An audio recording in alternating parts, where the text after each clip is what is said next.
Good morning. Find your way to the front here, where there are plenty of open seats. Every week there are open seats in the front. Welcome to 1 Million Cups. Is anybody here for the first time? Ooh, raise them high. Welcome. Thanks for coming. Ooh, Melissa. Our cubicles are near each other. High five. Sally, how many people have you brought? How many people have you brought? Just one? Okay.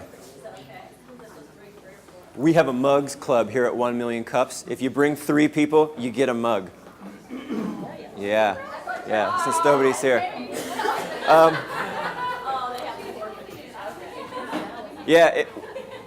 If you're hungry, we have bagels, we have fruit, if you're thirsty, we have coffee. If you're tired, we have coffee. We have tea. We're celebrating today. Today, let me address the Fruit Loops. Please do not eat the Fruit Loops. That is an art installation.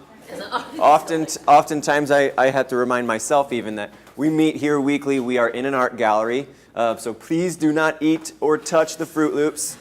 That's for our eyes, not our mouths, right? Like you tell a little kid, that's for our eyes. But they do look cool, and it's coincidental that we're serving breakfast today. So enjoy the Fruit Loop sculpture. That's really what it is. So that's that. This will be our last one for the year. We're going to take some weeks off, and then thank you. We're going to take some weeks off and come back strong in January. But we are celebrating 2 years today. So clap for that. Yeah, thank you. I'm going to quickly acknowledge Jake here. I'm going to give you one of these. Jake is one of the... I invited all the original 3 people who brought 1 Million Cups to Peoria, and Jake was able to make it this morning, so come get yourself a mug. Yeah, everybody will acknowledge Jake. So... Eric Myers and John Mitchell couldn't be here, so we're going to give their prizes away. Thanks, Jake. I don't drink coffee, so I'll gladly give this to somebody. Thank you. Yep, spread the love. So this is Jake. He brought 1 Million Cups to Peoria, and he co-founded Startup Peoria. This stuff, man, there's so much to talk about, but I really want to get kind of out of the way so that Levi can tell a story. We're celebrating Global Entrepreneurship Week, which is why I'm wearing this pretty little lapel magnet. All across the globe, people are getting together to celebrate entrepreneurs like Mr. Dinkla here, like many of you who are in this crowd, and the organizations who support them. That's me. So we're happy to be doing this. This is event number 2 of 5 that we're going to be doing this week. You don't have to come to all of them, and I'm certainly not going to be serving bagels and coffee at all of them. But tomorrow night we are doing something pretty fun. We're going to be holding another Key Start in the Warehouse District, so no coffee, no bagels, but we will have pizza and beer. And the giveaways there are going to be pretty cool. So all about entrepreneurship here, high growth potential companies. That's what I do, and we have one such company here who's given us something to give away. So I'd like to acknowledge Bump Boxes. Where'd they go? Yeah, all right, cool. Lee Deering and his wife co-founded a company that is there. Do you have the one sentence thing down, or can I just go with it? Yeah, Bump Boxes is a monthly subscription box, and they send daily essentials that are without harmful products to the home. So when you find out you're pregnant or you're trying to get pregnant, you can order Bump Boxes throughout the first 9 months, then into the baby's first year, so you can be worry-free about chemicals during that process. And also there's beautiful little boxes, and they got all kind of other stuff that's added onto that. So it's a nice little business. It's growing very rapidly, and that's the idea. So we're going to give one of those away. This is super exciting. So this is a Bump Box. Pretty cool, right? Open it up. Oh, there's nothing in here. But yeah. So what we're going to give away is actually like Tori said, a $30 gift certificate, so you can present it as a gift if you know an expecting mom, or you can go on there and shop for something cool if you want a little baby T-shirt I think you got those too. All kinds of cool stuff at bumpboxes.com. So Lee, choose a number between 1 and 14. But don't choose 13 because that's your name. 8. 8. Terry and Jeannie Dawson. Oh, are you here? All right. Clap for them. You're the proud owner of a bump box. So yeah, after we're done here, please introduce yourselves to Lee Deering. And you do? Oh well, it's all one big happy thing. Thanks, Josh. Put that over there. I have a bunch of notes, but I'm gonna scrap all that stuff, and I'm gonna introduce Levi Dinkla, who has been from the beginning before I was even around, involved with Startup Peoria. Levi is Vice President and Chief Operating Officer at iTV3. Are any of his customers here? Yep. Oh, / Nest members. You guys are all customers. Yeah. And also, Levi is President of Digital Doc. Is that accurate? Correct. Digital Doc. And he wears many hats: husband, father, all the above. So. How does he do it? I don't know. Maybe I never will, but we're going to hear the story of how Digital Doc in particular got started, I think, right? And then Correct. From there, I think I'm just going to give you the floor. Okay. And then when you're tired of talking or somebody back there goes like this, we'll open it up for questions. And we'll have you guys out of the door by 10 a.m. Cool? All right, thanks. Please welcome Levi Dinkla. All right. Well, I've got a pretty cool story to tell. You know, we like to think in our company, and I'm, by the way, what you call an entrepreneur. I've worked for the same family for 15 years, and Highland Ventures is our overall corporation. You may know some of our brands: Family Video, Marco's Pizza, iTV3, and today I'm here to talk to you about Digital Doc. Okay. But this story really begins, and we think all businesses have, a good business has a good story. And this story began at Million Cups a little over a year ago, as I was sitting in the audience and I was listening to a gentleman give a talk about his cellular repair business.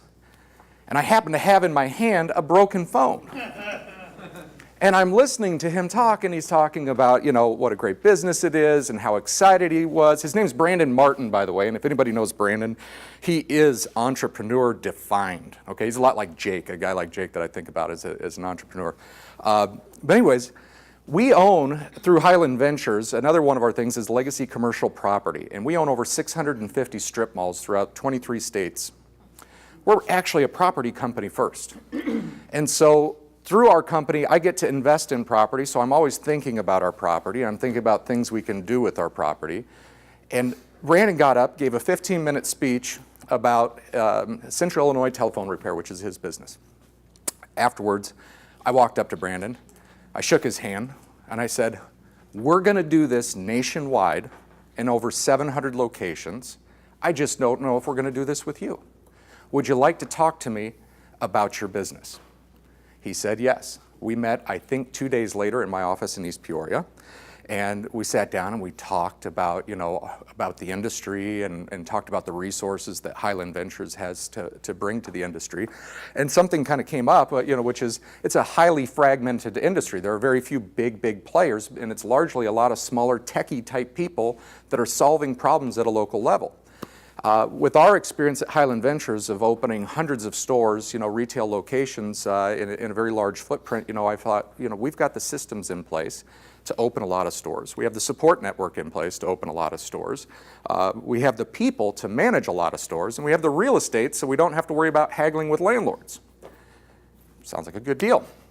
So Brandon and I went up to Chicago to Highland Ventures corporate office in Glenview, sat down with the owner of our company, and we talked about this industry. Anybody that knows Brandon can figure out pretty quick, he can't work for anybody else, okay? That's just not gonna happen with Brandon, okay? So it ended up, what he did is he helped us get kind of a foothold and get off the ground. So Brandon became a consultant for us. He still consults to this day, but we decided to get into the cellular repair business. So we opened up a company called The Device Clinics, and we put our first one in Holland, Michigan. And quickly we learned that we didn't know enough about the industry, so we needed more expertise. I was just talking to Leland about human capital and how it never feels like you have enough of it, right? And what we didn't have is we didn't have human capital in the device repair space. We had Brandon, but Brandon runs like 6 different businesses, okay? And so he makes me look lazy.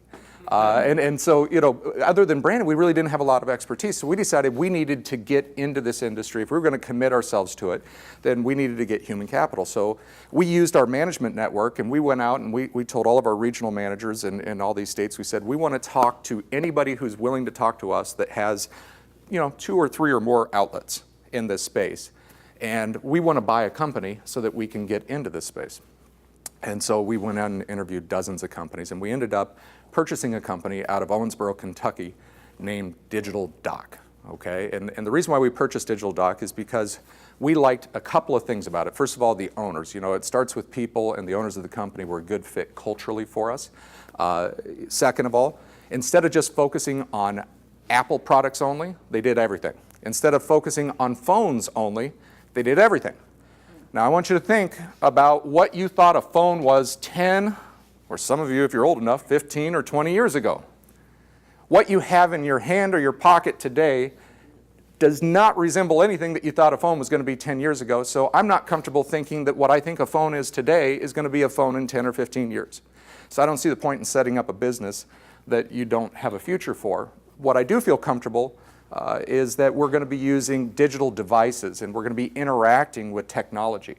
What I do feel comfortable talking about is that there's always going to be kind of this divide, right? You've got your early adapters, you got your techie people that embrace technology.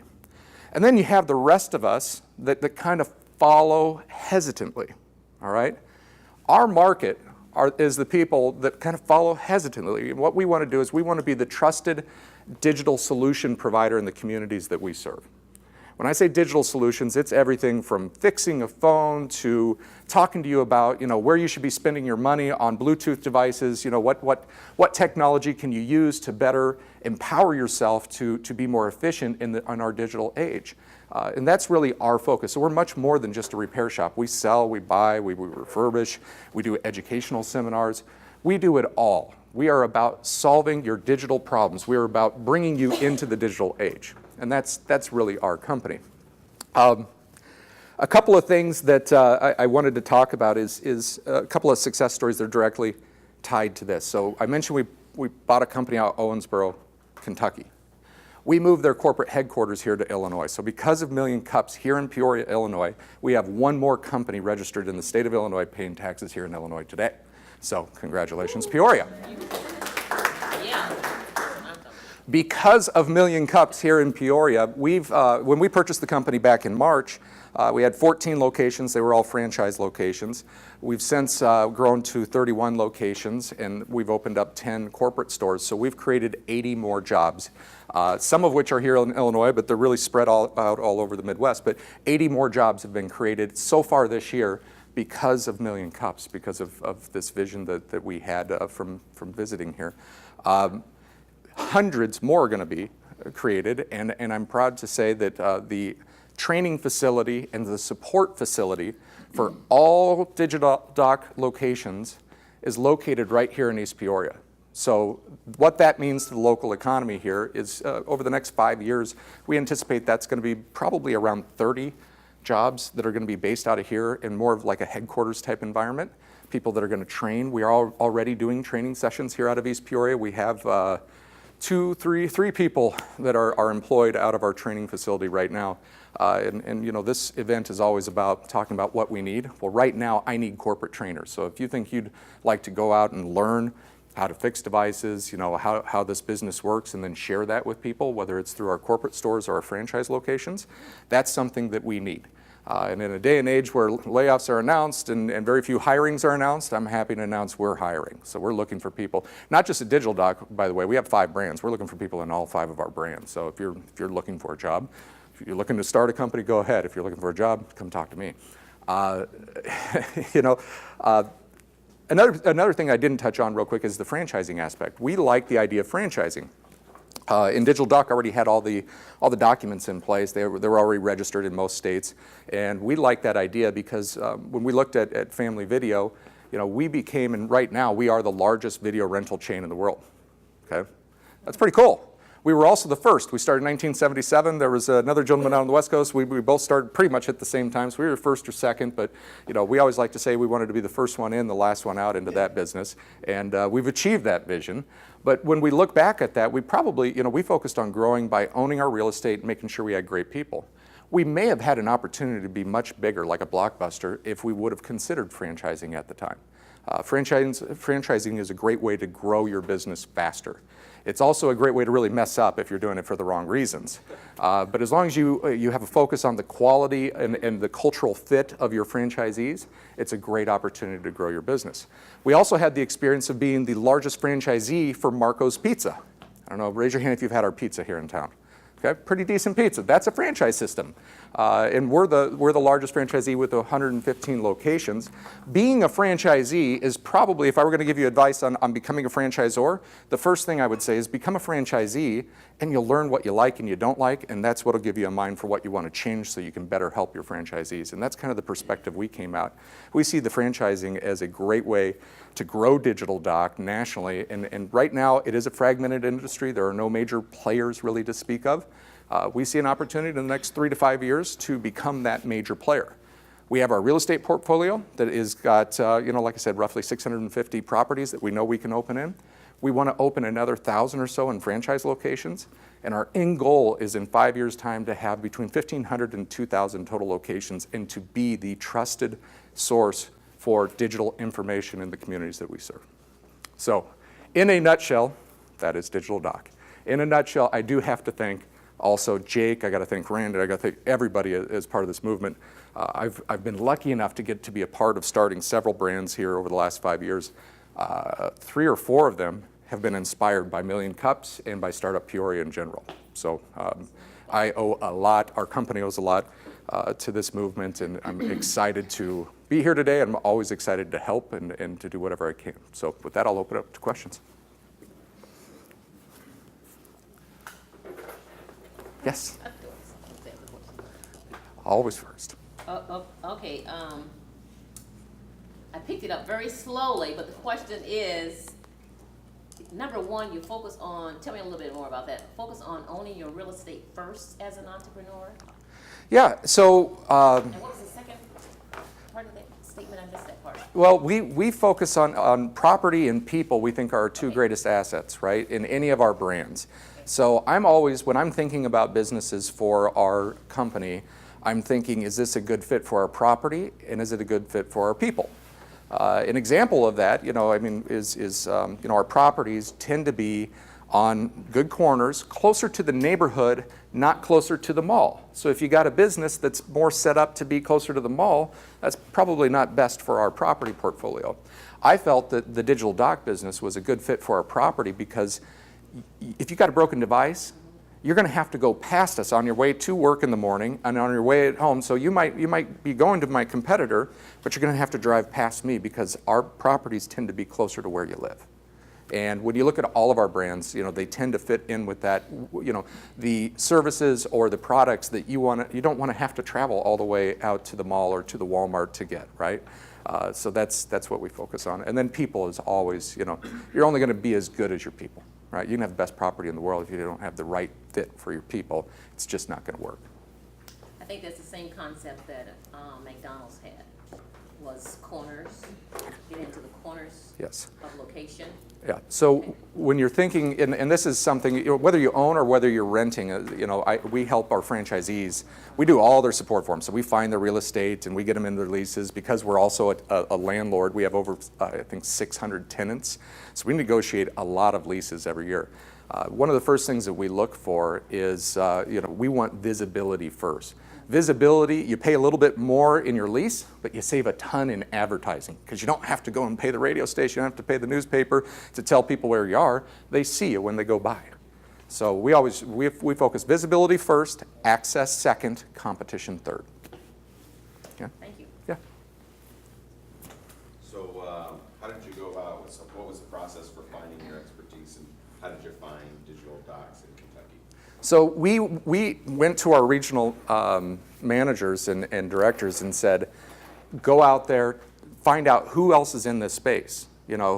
Just start searching, ask all your local managers to search for cell phone repair. And we want to talk to every company, see if they're interested in talking to us. Let them know that we're interested in buying a company. Let them know that we're interested in bringing on expertise. Not everybody was open to that, but we did. We talked to dozens of companies and were able to identify, and kind of narrow it down. It wasn't just DigitalDoc. There were a couple of different candidates, but we really liked the total package and the concept of DigitalDoc.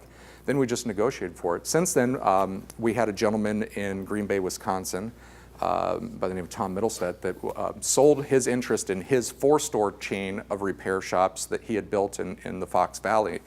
And because his best friend was a district manager for us, is a district manager for us in the video side, and told him about what we're doing with DigitalDoc. So he sold his interest in his company to come on board with us to open up hundreds of stores. He wanted to be a part of something big.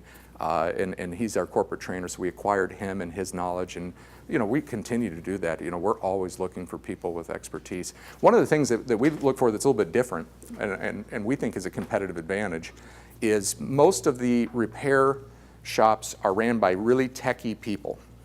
Now, I know we got some techie people in here, so I don't mean to offend anyone, but how many people just go, man, I can't wait to deal with the people in IT?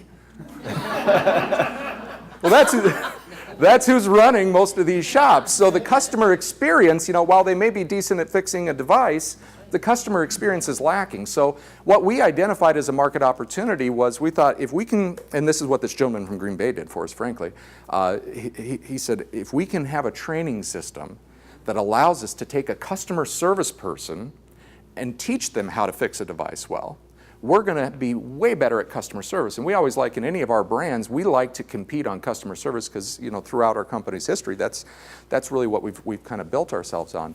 And so we developed a training process and certification process that allows us to take any of you, as long as you can follow directions, and as long as you have attention to detail, in 10 days, we can teach you how to fix 95% of all devices. And do it really well. Not just phones, not just tablets. We're talking micro soldering on motherboards. We can teach you that. And you can walk out, I see it all the time. We do 1 to 2 classes a month. The training facility is right outside my office. People come in, I sit in front of them on day 1 and I go, you're all pretty nervous and you don't think you can do this. By the end of tomorrow, you're going to be brimming with confidence, too much confidence, and on the 3rd day, you're probably going to mess up something. So don't get too cocky, okay? But by the end of this process, you're really going to feel good about it. And every single time, I mean, we had a young lady from Oklahoma that was visiting us this last class, and she brought a dead, and when I say a dead device, it was a Samsung S6 that we bought for $15, completely water damaged. She went through and she resoldered and put in the right things and brought that device back to life, instantly creating a ton of value, obviously, in the product. She was so proud. Her experience, by the way, customer service and gaming at a casino. Had nothing to do with technology. And she walked out she was a rock star. So, go ahead. Yeah, Levi, you mentioned about this, when you went and launched this new venture of DigitalDoc, and knowing the landscape like you know it now, you have the foundation with your stores and the people and the systems and the franchisor, the franchisee perspective, and you're going after DigitalDoc. When you go and lay out the strategy, what kind of thoughts do you have on funding something like this? Do you bring it all? Is it internally funded? Do you go out and look for investors? And I'm sure you're flexible in that as well. So can you talk about the financing strategy? Sure. So that's where we're a little unique, and that's where we have a tremendous opportunity from the Highland side. So there's 2 aspects of that. There's franchise funding, which we're SBA approved, and we help our franchisees to get SBA loans. But on the corporate side, we own all that real estate, and we don't owe very much on it. We've been sitting there. We haven't been actively growing the real estate portfolio, so we've paid down almost all of our debt. And so we want to go and open 50 stores. We take 5 or 6 strip centers and we remortgage them. So that's how we fund. We get asked that a lot. Hey, do you need money? And we are able, because of our real estate portfolio, to borrow money very, very cheap, and to get access to a lot of it very quick. Banks love lending on real estate. I really enjoy your model because you can take any product and go quick to market with it, whether it's Yes. a new franchise, a new business. It's phenomenal strategy, and you can see the great benefits of going to market and being first. You know, it's a huge advantage. And one of the things that you learn over time, you know, we've been doing business since 1946. Our first business was here in Peoria, we started in Springfield, Illinois in 46. In 1947, we bought the corner of Jefferson and MacArthur, and we had our appliance wholesaler, Mid-State Appliance, if anybody's really old school, was located there. But throughout the years, you know, the one thing that we've learned is it's got to be, you can't grow faster than your people. You're just going to trip on yourself, you're going to ruin your reputation. So money's not our problem. People's our problem. Even right now, you know, I mean, we're set. We can open. We're going to open over 100 of these next year, and you know, everybody in our corporate landscape wants to open a bunch of these. And really, you know, we've got 23 regions. If everybody could easily do 5 of these, and we could open over 100 corporate locations, but can we get enough talented managers to do that? I don't know. So we're only going to open as many as we can find the right fit on the people side. Same thing on the franchising side. You know, you know, if anybody's watching this, anybody here wants to talk about franchising, we're looking for great franchisees, people that we would hire, basically. You know, it's got to be the right fit. When you walk into, you know, I just spent this past weekend, I was in Los Angeles with a gentleman who's going to be opening 30 of these in Orange County. Okay, he's a master developer with us. He's doing 30 of them. And I'm hanging out with him, and the guy, I mean, it's just like he would fit right in. It's like he's been with us for 10 years, you know. So finding the right fit both in corporate for people, but then also what's really important, this is where a lot of franchise systems break down. It's so tempting to just take anybody with a check. You know, our franchise fee for the first location is $29,000, okay? And if you're undercapitalized, somebody shows up with a check for $29,000, you're going to find a way to justify accepting that check, okay? When you have money, though, you don't have to do that. So what ends up happening is we turn down, you know, not quite half, a little bit under half of the people that come to us with that check, because we want to make sure that we're protecting our brand and that the consistency of the experience is just rock solid across the nation. Yeah, I want to know what lessons that you've learned over time translate to those of us who don't have a billion-dollar company right behind us. Find a billion-dollar company. That's easy. No, you know, so I can share a couple of things. Yeah. You know, I started out, I bought my first business when I was 21 years old, and I became a salesperson by default when I was 19. And I had to sell every week so that I could pay my rent at a motel right by Lambeau Field, okay? And so put myself in a position where I had to sell, and eventually I became a halfway decent salesperson. I bought that company about 1.5 years later from the guy that had hired me. And I never thought, that, you know, I thought, well, this is it. You know, I'm 21 years old, I'm a business owner, and, you know, I could sell, but I was horrible at business. I was just horrible. I made bad decisions. I was a 21-year-old, you know, no offense, 21-year-olds, but I was a really bad 21-year-old because I had too much confidence and I didn't understand, you know, how to be a great employer, and I didn't understand a lot of things. So I finally, it took me a couple of years, but I realized I needed to learn that. And so I sold that business and I decided I wanted to go work for a big company. So I went to work for Sears Novus and you know, learned a little bit about corporate structure enough to know that I didn't want to be in a company that big. Then I had the opportunity, and there's nothing wrong, it was a great company, you know, it's just, it wasn't my fit. You know, I grew up on a farm in southwest Iowa, and, you know, going into the same building with 2,000 people a day just didn't fit with what I was comfortable with, you know. Then I found Family Video. And I remember thinking to myself, wow, I'm really learning from the people that I'm working for, which sounds odd, you know, you think video store, but their philosophy was to hire really talented people, and we always believe people work for people first, right? And so what I'm getting at as far as, you know, what to look for is I've always believed in filling in the things I don't know, and I want to work for somebody as long as I'm learning from them. So if you're in a job and you're not learning, even if you're not ready to start your own company, I would be thinking about what are my weaknesses, what are my fears, what do I fear in going out and opening something, and can I go and maybe learn that from somebody else? Is there another job, even if I'm taking a step back, where I can learn so that I can then take and use that to push into owning my own business? Because a lot of times you can have a great idea, but if you don't have the capacity to execute, then it's going to fizzle. The other thing is if you have a great idea and you feel timing is a big thing, understand this. Huge piece of advice that I learned. I'm not particularly the most talented person in the world, but I learned something and I believed in it from early on in my career, which is I want to focus on hiring people smarter than me and good at the things that I'm not good at. Okay? I don't want to hire mirrors. I don't want to hire people that I feel like I'm better at. If I'm sitting down in a conference at my conference table and I think I'm the smartest guy in the room, I've really messed up in hiring. So if you're starting a company, focus on your people capital first, because that's where the pain will always be. If your people capital is good, if you got great people, the money will find a way to get to you. So I don't know if that answers that. Go ahead. So there's a lot of people in the room that are kind of maybe early entrepreneurs, right? That are maybe their success story is getting to the point where they're selling to a large company, someone with a portfolio, or even either selling and getting out, or that they're coming on board as kind of the corporate partner. But to many early entrepreneurs, that's a big transition. We spend all this time, 2 or 3 years, getting to know our business, but then there's this whole new challenge that's, what's my business worth? How do I sell it? Or how do I come aboard a corporate partner?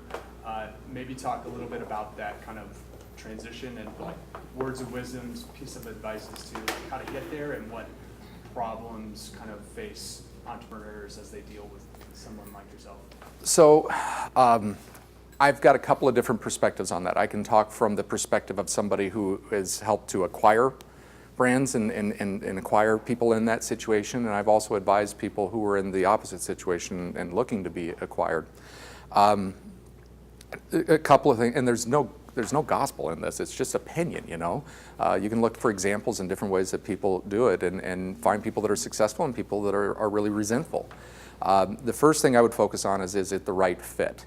And what are your objectives, right? Is this a learning opportunity? Is this business, is this your first time through, right? And you're going to learn, so you're willing to partner with somebody and you're probably going to give up control. If you're going with a big company, you're not going to get 51%. You're not going to get 85%. If you're partnering with a company, you may be able to do that with VC, you may be able to do that with PE, although PE is pretty difficult to get control of, because they're going to want to get their management in there, or at least have the ability to. So in the end, you got to start from day one going, well, I'm probably going to lose control of this. So, what is my goal? Is my goal to get enough money to go and do this again and know a little bit more, and maybe the next time I don't have to go and sell all of my interest? Is my goal to fill in the gaps? And this is where large companies are really good, is my goal because I had a deficiency and I couldn't get my product to market or my service to market, and because of some deficiency, whether that's money, whether that's systems, that's where I would be focusing on partnering with a larger company and learning those systems and realizing that ultimately you're going to lose control and things will change direction, but as long as you're with people that you think you're going to learn from and make you better the next time around, then that's probably going to end up being good for you. You being as well established in the community as you are as an entrepreneur, I just wonder, I'm the president, founder of a nonprofit corporation that has recently been established to basically develop that people factor that you were talking about. We work with at-risk youth and adults who have missed the boat, so to speak, in discovering their purpose in life. We focus on helping them to develop their God-given talents to their fullest potential so that they can use those talents in the private sector, in the corporate America today. And so is there, I guess where I'm going, is there capital available in the community to support a startup nonprofit? So there's for that type of there's different types of capital, right? There's capital. Is there money to come and give you so that you can make your organization successful? And there's always money, but money on its own is probably not the solution. What you really need is opportunity, in my opinion. You need companies that are going to line up and give an opportunity for these people to develop those skills. And all the money and training in the world doesn't do anything if they don't actually have a job to go and do that in. And what I can say is on the digital doc side of things, I think we've got some exciting opportunities. I'd love to talk to you about it. We're going to have a center here in East Peoria, and we'll probably outgrow that. where we're refurbishing, tens of thousands of devices a year and getting them back out for sale. So we're going to need a lot of people that we can train, and we can train them. As long as they can follow directions and they have attention to detail, we can train them. It doesn't matter if they have a college degree, it doesn't matter what their experience is, as long as they're honest, hardworking, and they can follow directions, we can get them into a job. Thank you very much. Yes. So I have a question, I know you help startup businesses. Are you particular about the startup business? Does it come to you, or? No, I think I know what you're getting. So I love. What's the question? I help. He said basically I help startup businesses. Yep. Am I particular about the type of startup business? Is that the question? No. Some kids grew up wearing football jerseys to school. I was the kid that was dressed like from Family Ties. I had Keaton, Alex P. Keaton, right? I had a briefcase in 5th and 6th grade, and there's nothing I love more than spitballing ideas about business. And I've spent hours upon hours at the Nest with Rand and with others just talking with some of the people in this room. I love talking about, how to grow a business is particularly what I enjoy talking about is revenue opportunities, growth opportunities. I'm not your attorney. I'm not, there's a lot of things that's not me, but if you have an idea and you want to talk about it, I'd love to talk to you about how to grow your business.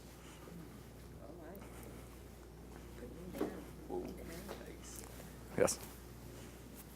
You mentioned about human capital. What else can we do, the people in this room, do to help you accomplish your next goal? So there's several things. Number one, if you know somebody that's looking to start a business, I think franchising is a great way to learn how to run a business.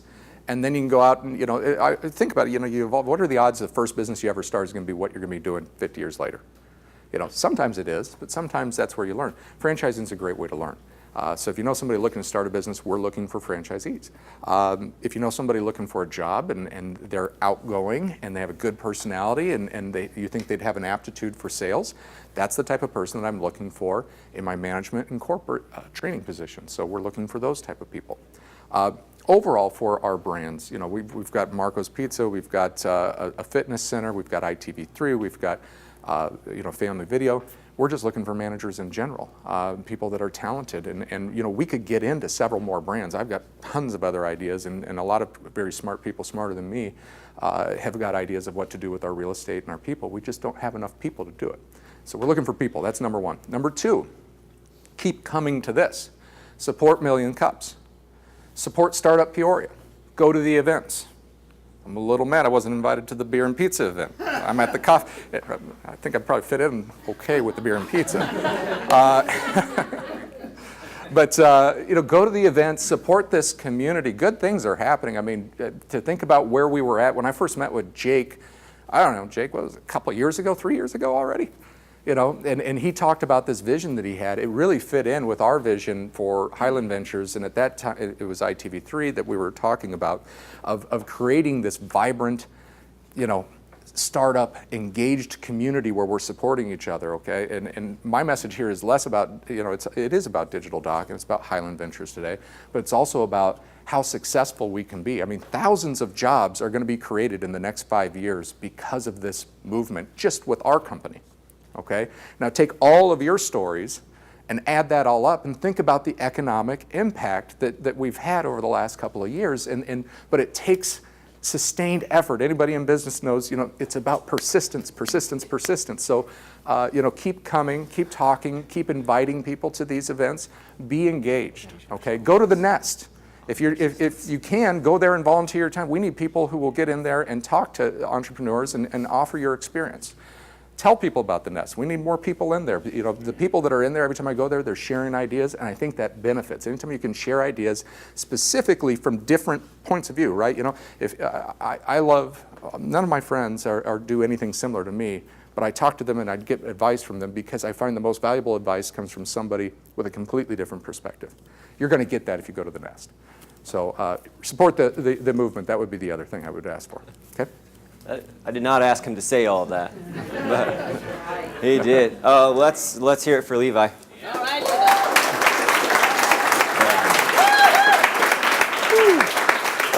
Those of you who are here for the first time, come up and get yourself a travel mug. And if you're jealous of those who are getting a travel mug, come on up here and get yourself a travel mug. Thanks for coming to 1 Million Cups. Tomorrow night, 7 p.m., key start.